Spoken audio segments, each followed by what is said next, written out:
No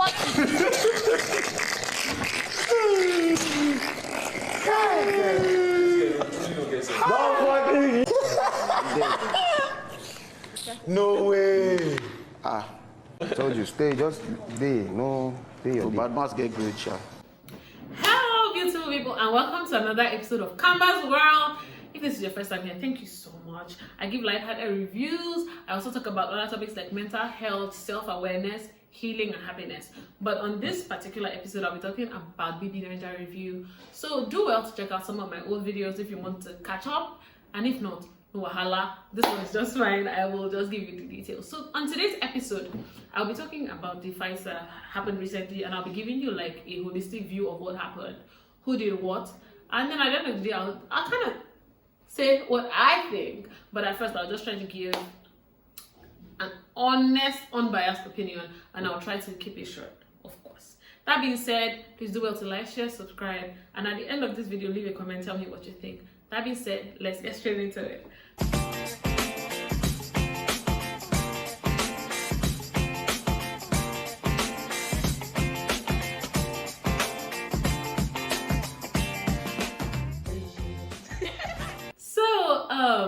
Yesterday there was a fight between CeeC, CeeC and Angel majorly, with a little bit of Mercy on the side. And today we had CeeC versus Pere. So I'll start from yesterday, because I think that everything ties in together. Now, Ike, Mercy's ex-boyfriend, has become close to CeeC. And speaking truth to power, she has been, in control of that relationship. She has been sending Ike message up and down. She just like, Ike, nah, help me do this, help me do that. That's what friends do. It's not bad. However, it can look somehow sometimes. Now, people that like Ike, people like Mercy, his ex-girlfriend, and other people like White Money have called him and said, Ike, you're a guy. Don't be letting people send you up and down, right? And CeeC has also said in one of her this thing that is when she likes you that she sends you message. That she doesn't ask people she doesn't like. So I guess it is a privilege to serve, to do things for CeeC, according to CeeC, right? So people don't like that. At least people that like Ike, some of them, I don't think Venita has complained yet, but Mercy doesn't like it. White Money has called him to decide to warn him. Even Pere has told him, Ike, stop sleeping on her bed, because they feel like it's because of the closeness. That's why she feels comfortable enough to tell you ish. So stop. But with Ike, listen, no, because I feel like Ike has his own personal agenda. Ike has always wanted to be close to CeeC so that he can also play that game from that angle. And I also think that one of the reasons why Ike has actually intensified his closeness to CeeC is because he heard that Mercy kissed Kidwire, Mercy's ex-girlfriend kissed Kidwire, and Mercy has also been getting close to White Money since Kidwire left. So I think that there's also jealousy there.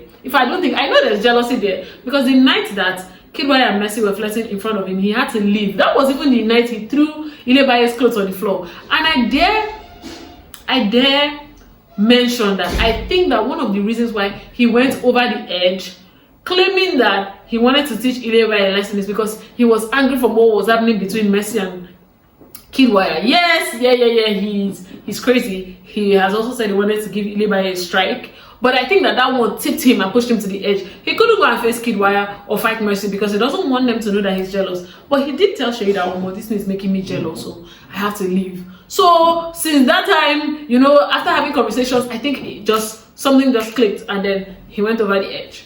So I think because of that, he has now been getting close to CeeC to distract himself from Mercy, and also to kind of pay her back in kind for the things that she did with Kidwire and that she is doing with White Money.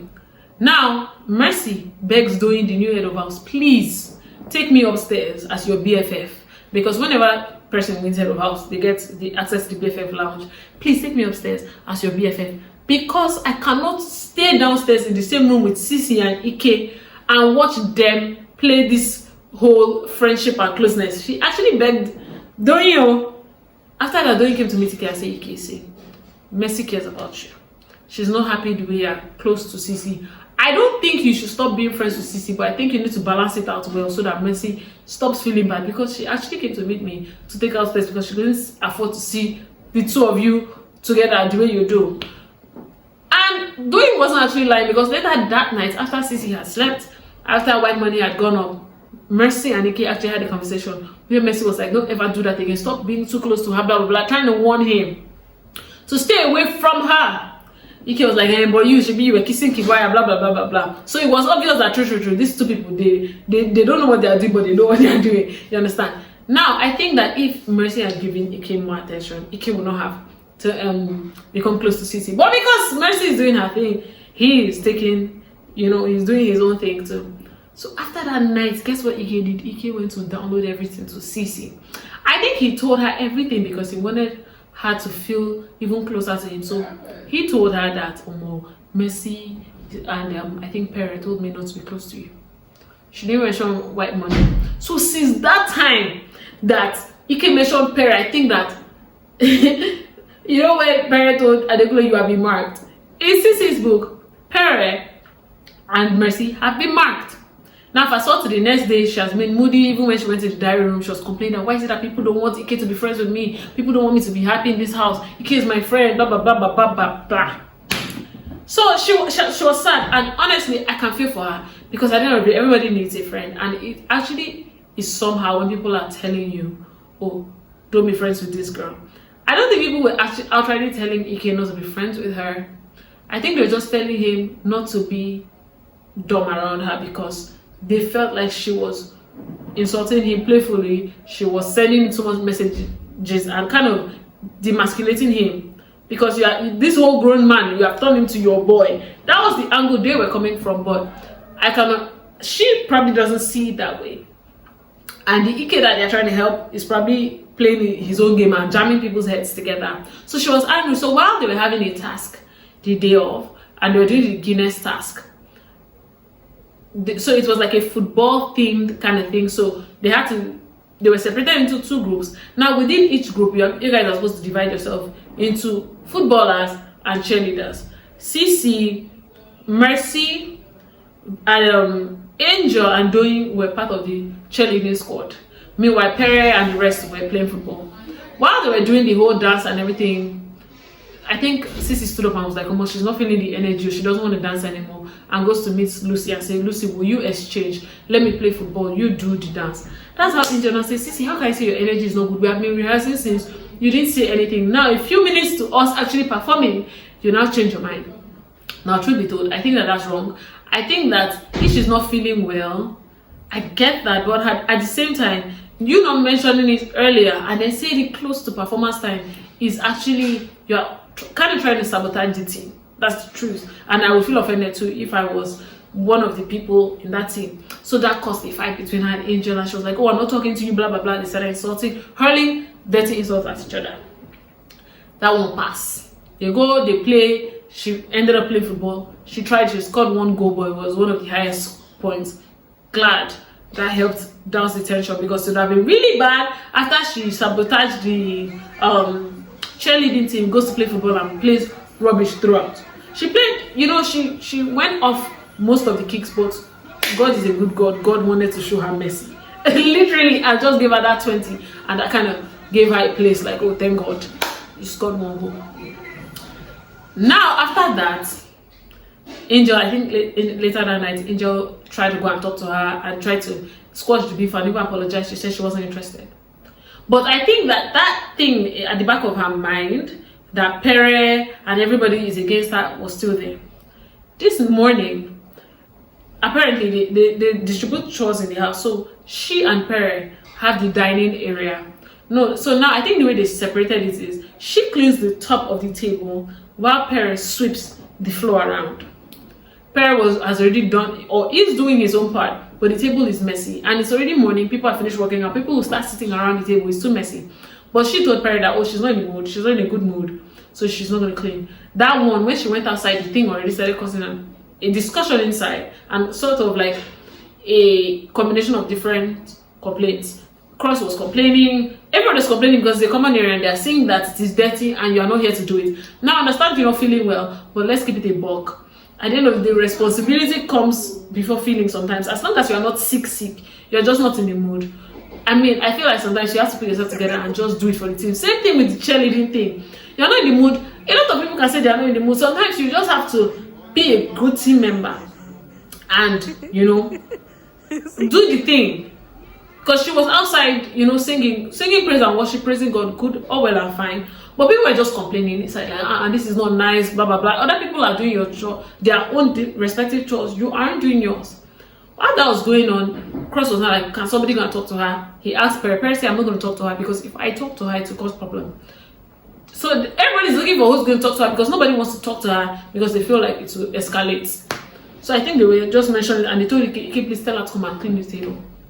Ike goes outside. I think Ike tells her that people are complaining inside, Pere and the rest, they are complaining that you have not cleaned the table. Now, so that was the magic word which she started going off. Oh, you 38-year-old man, you this, and started insulting Pere. Pere was inside. I don't even think that Pere even knew that a fight was going outside between him and CeeC. So then he goes outside to do the laundry. Now when she sees him outside, that's when she finally faces him. She started raining all manner of insults on him. At first, I think Pere was trying to ignore her, but then later started responding to her like, I'm not Toby, don't insult me, because of course she has done something similar in her season. Like, oh, don't insult me, blah, blah, blah, blah, blah. I'm sorry, I'm just trying to summarize it.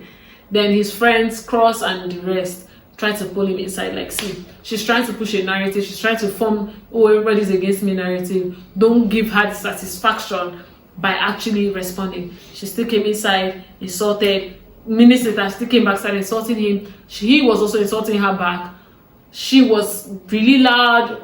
He was not as loud, but they were giving each other 1-1 and the rest. And this is what I have to say.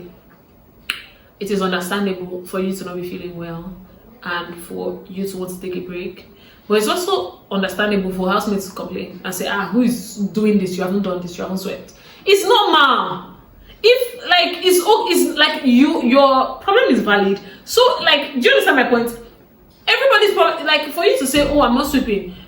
People might not know that you're not feeling well. And the feeling well is not as if you are sick. You're just not feeling well, meaning you're not in the mood yet. So it is okay for people to still see this common area and feel like, oh, why is this place not being cleaned? And complain. No, I don't now know where the entitlement comes from, where you feel like people have no right to complain.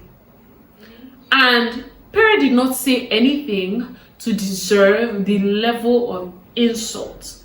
Now you heard that Pere didn't even insult you like that. He was just complaining the same way Cross was complaining, the same way Adekunle, Neo were complaining. So I don't know why I think, like I said, that's why I had to give a historical background of all things that have been happening. So I think that she just had Pere in mind, and immediately she heard his name, she got triggered, and then she hurled insults at him. I don't hate CeeC. I actually think that there are sweet parts of CeeC. I don't like Pere like that, where like I'm a Pere fan, because when Pere did certain things, I would come out and say he did it. But so I don't, it's not about taking sides, it's just being honest. Honestly, I feel like in this particular incident, she overreacted. She went for the jugular. She age-shamed him. I don't know why people keep age-shaming people here. I guess that it's part of Nigerian culture. I mean, they want to say, see you at your full age. I mean, if they're young, they'll insult you and say, see you, this small person. If you are old too, they'll say, look at you, this old fool. So this is, I think, is embedded in Nigerian culture. Does it make it right now? Because the truth is, anybody age-shamed CeeC while they were fighting, like, oh, I'm 22, you are 30. Now she's fighting with Pere. You are age-shaming him, you're saying, oh, I'm 30, you are 38. The same thing, literally almost the same age difference, and the same thing they did to you, are doing to somebody else. So, but the good thing is that Pere has a strong control of his emotion. So he was able to respond without getting out of character too much. For CeeC, I can understand the frustration and thinking everybody's against you. I don't think everybody's against her. I think that Ike is also instigating things, and Ike loves drama. And one of the reasons why Ike got close to her, and Ike is just like a puppet master. Ike is instigating her, and she's falling for it because she feels like this is the only one friend I have in this house. The drama is interesting to watch. However, in this particular episode, I think that she overreacted. I think that she should have been a bit more responsible and just, you know, at least understand why people are complaining. If you haven't done something and people are complaining, you can't still be offended that people are complaining that you didn't do what you're supposed to do because you're not in a good mood. You should be able to understand. And even if you still want to vent, I think that going for the jugular is too much. And she went to the jugular first before Pere felt the need to respond. And that's just that on that. Oh, that was long, but I hope that you get the full gist, because that's the reason why I gave like a historical analysis of the whole thing, because plus I haven't given videos in like a few days, so that will just keep you up to date, and that way you know why people are acting the way they're acting.